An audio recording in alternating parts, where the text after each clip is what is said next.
Hi ma'am ngasi Anjali Chakong channel da ma'am ba amuka hana taram nok chebag loina ni kokno na koramjari ado ma'am ai video na mu da byam kuire ba ko na ana ye yawse khangde yam saukninge thau thum sa ba de ba ko ado ma'am ai ngasi pura ise yen thong bane duga yen gi sida gravy le ko magi aduga sida yongchak singju ne ba ko mimi jap cha le na mimi do sum cha gi bagi mimi yaw da de singju da chaning de na ko ade cha ba hora ge chak sila me thenge video namna wona bje ka thenge ba sakse chaklai ga hoga doi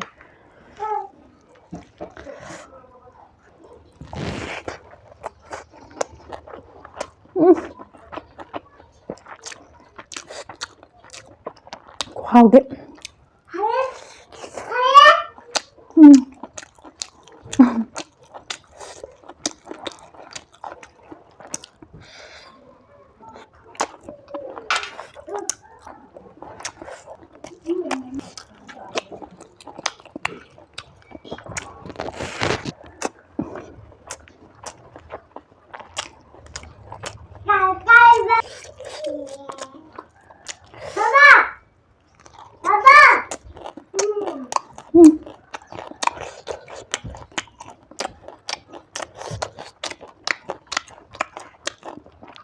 wow mene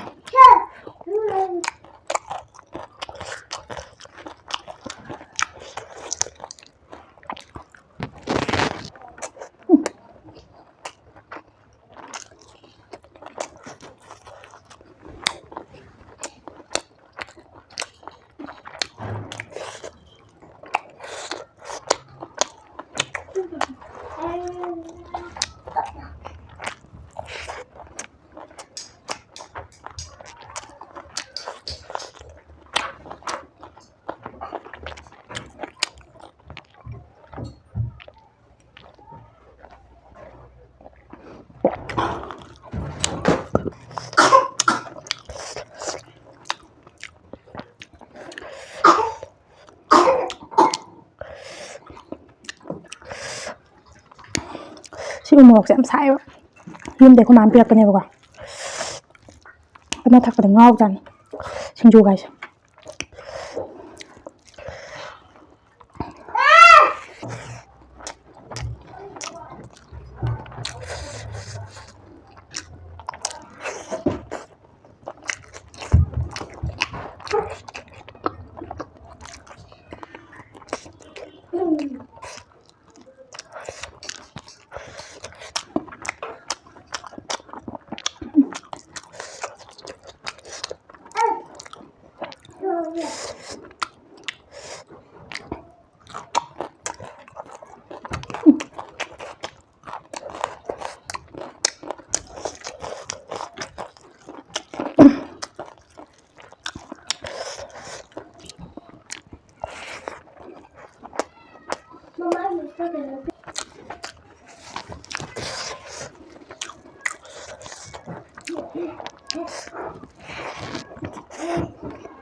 morok si ngau ya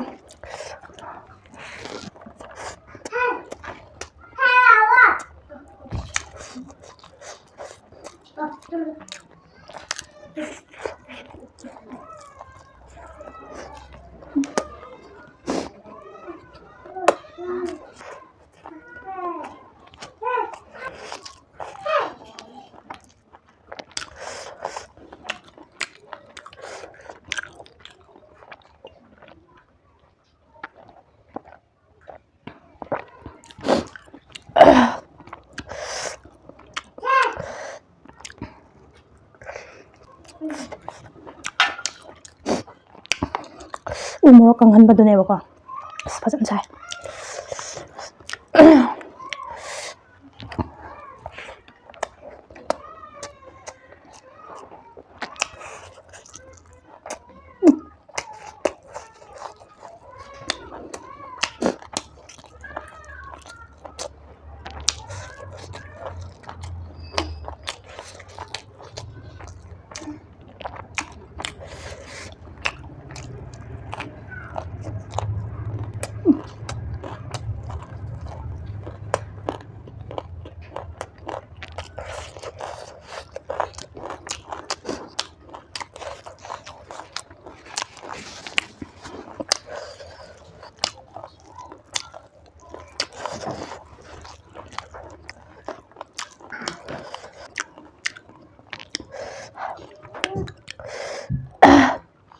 ꯃꯣꯔꯣꯛꯁꯨ ꯉꯥꯎꯔꯦ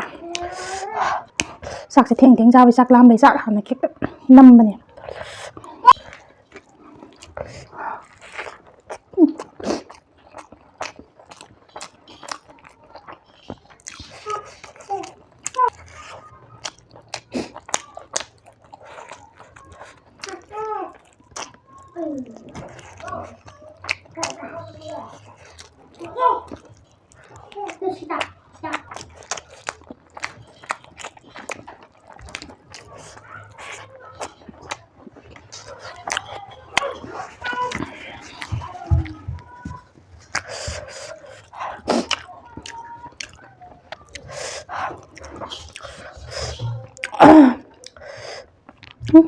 ꯀꯣꯕꯤꯁꯦ ꯃꯔꯥꯡ ꯀꯥꯏꯗ꯭ꯔꯦ ꯑꯩꯈꯣꯏ ꯁꯨꯃꯥꯡꯗ ꯄꯥꯟꯕꯅꯦꯕꯀꯣ ꯃꯅꯥ ꯑꯃꯅꯤ ꯊꯠꯂꯛꯄ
मोरोक से साना जो चानिंग बदो सा जो सा अदु मैम वीडियो से सिदा लोइसलगे मैम ना ये चैनल से सब्सक्राइब तौदब याव तारगदि सब्सक्राइब सो इसोइदना तौसन बिरमबको मैम मथंगी नेक्स्ट वीडियो दा मुका मैम गा पुना थेंगनरसे लाइक कमेंट जो तौसन बा काउबिगनो मैम सिदा लोइसलगे बाय बाय।